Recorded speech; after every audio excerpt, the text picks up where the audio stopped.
আসসালামু আলাইকুম রহমতুল্লাহ। দূরেও কাছে, দেশে ও প্রবাসে সম্মানিত দর্শক ও শ্রোতা মণ্ডলী, আপনাদেরকে জানাচ্ছি আন্তরিক অভিনন্দন।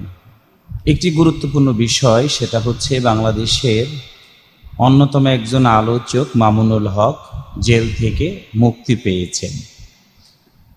বিষয়টা হচ্ছে অত্যন্ত গুরুত্বপূর্ণ একটি সংবাদ।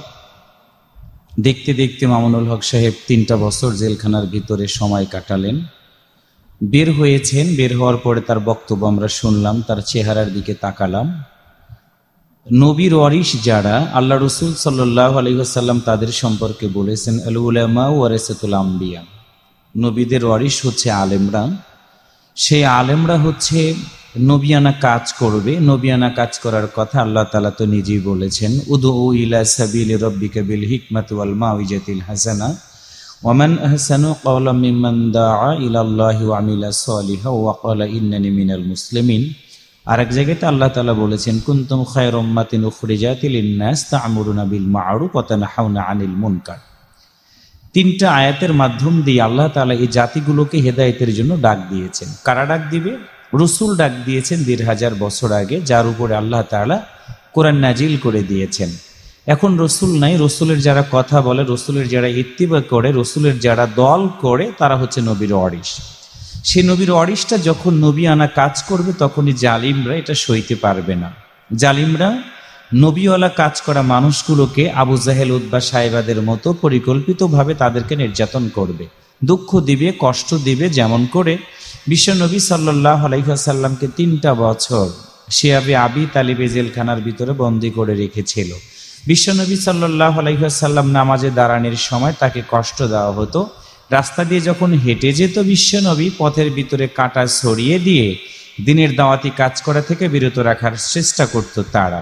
কিন্তু তারা এটা জানে না যে দিনের জন্য যত বাধা দিবে, দিনের জন্য যত জুলুম করবে, দিনের উপরে যত অত্যাচার করবে, ওই দিনটাকে আল্লাহ তাআলা তত বিজয় দান করে দিবে। সুবহানাল্লাহ।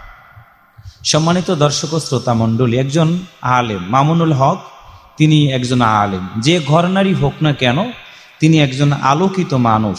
এই জাতিকে হেদায়েতের দিকে মানুষগুলোকে ডাকে, সত্যের দিকে ডাকে, কোরআনের দিকে ডাকে।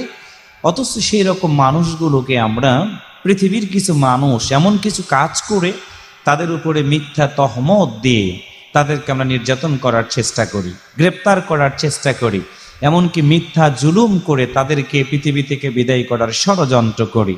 আল্লাহর শুকরিয়া, তিনি জেল থেকে বের হয়েছেন।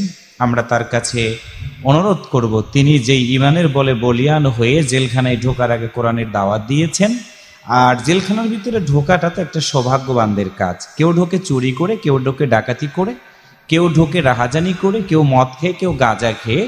কিন্তু আমার বিশ্বাস মামুনুল হক আল্লাহর এই জমিনে দিন কায়েমের পক্ষে কথা বলার কারণেই তাকে জেলখানার ভিতরে যেতে হয়েছে, যদিও তার মামলাগুলো ভিন্ন ভিন্ন মামলাগুলো তারা দিয়েছে।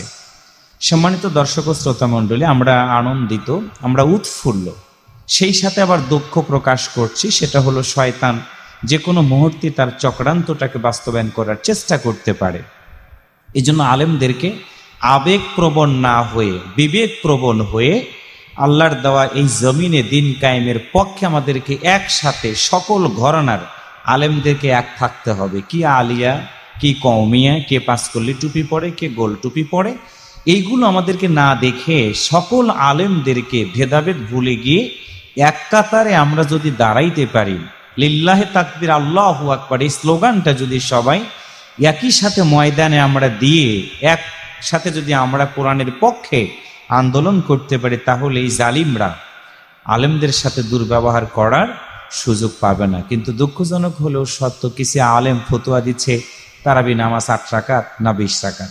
নামাজের পরে দোয়া করব কি করব না, দল্লিন বলবো না জল্লিন বলবো, নামাজের আগে মেসাক করব না নামাজের পরে মেসাক করব, মিষ্টি আগে খাবো না পরে খাবো, হাত কি বুকে বাঁধবো না নাভিতে বাঁধবো, এইটা নিয়ে যখন আমরা ব্যস্ত থাকি, ঠিক তখন ইহুদি খ্রিস্টানেরা মুসলমানদের কাছ থেকে কোরআনটাকে কেড়ে নিতে চায়, মুসলমানদের ইমানটাকে কেড়ে নিতে চায়, মুসলমানদের আমলগুলোকে তারা কেড়ে নিতে চায়। তাহলে আমাদের কি দায়িত্ব? আমাদের দায়িত্ব হলো ভেদাভেদ ভুলে যাব, নবিয়ানা কাজ করব, ষড়যন্ত্রকারীদের ষড়যন্ত্র একদিন ধুলায় মিশে যাবে, ষড়যন্ত্রকারীর একদিন পরাজিত হবে, আল্লাহর এই জমিনে আল্লাহর দিন অবশ্যই কায়েম হবে। সেই জন্য আমাদের মূল কাজ হচ্ছে ব্যক্তি জীবনটাকে পরিশুদ্ধ করে আল্লাহ তাআলার সেই কথাটা ওয়াতাসিমু বিহাবলিল্লাহি জামিয়াও ওয়ালা তাফাররাকু। আল্লাহ তাআলা বলেছেন তোমরা ঐক্যবদ্ধভাবে আল্লাহর রুজ্জুটাকে আঁকড়ে ধরো। এইখানে রুজ্জুটা হচ্ছে আল্লাহর দেওয়া জীবন ব্যবস্থা আল কোরআন। আর আল কোরআনটা যদি আমাদের জীবনে মিলাইতে পারি তাহলে আমাদেরকে নবিয়ানা কাজ করতে হবে। নবিয়ানা কাজ করতে গেলে ঝুঁকি আসবে, দুঃখ আসবে, কষ্ট আসবে, এমনকি পরীক্ষা হবে। আল্লাহ তাআলা তো নিজেই বলেছেন ওয়ালা নাবলুওয়ান্নাকুম বিশাইইম মিনাল খাউফি ওয়াল জুই ওয়া নাকসিম মিনাল আমওয়ালি ওয়াল আনফুসি ওয়াত তামারাত ওয়া বাশশিরিস সাবিরিন। শেষ কথা হচ্ছে ওয়া বাশশিরিস সাবিরিন, ধৈর্যশীলদের জন্য আল্লাহ তাআলা সুসংবাদ দিবেন। সেই সুসংবাদটা যেন আমরা দুনিয়া থেকে গ্রহণ করে এই জীবন শেষ করার পরে আল্লাহর জান্নাতে যেন আমরা যেতে পারি, সেই প্রত্যাশাটুকু রেখে মামুনুল হক সহ সকল কারাবন্দী আলেমদেরকে মুক্তি চেয়ে এবং মামুনুল হক সাহেব জেলখানা থেকে বের হয়েছেন, তাকে আন্তরিকভাবে ধন্যবাদ জানিয়ে ইমানের বলে বলিয়ান হয়ে আগামী দিনে ময়দানে কোরআনের পক্ষে ভূমিকা রাখবে ইনশাআল্লাহ। আজকে পর্যন্ত আল্লাহ হাফিজ। আসসালামু আলাইকুম ওয়া রাহমাতুল্লাহ।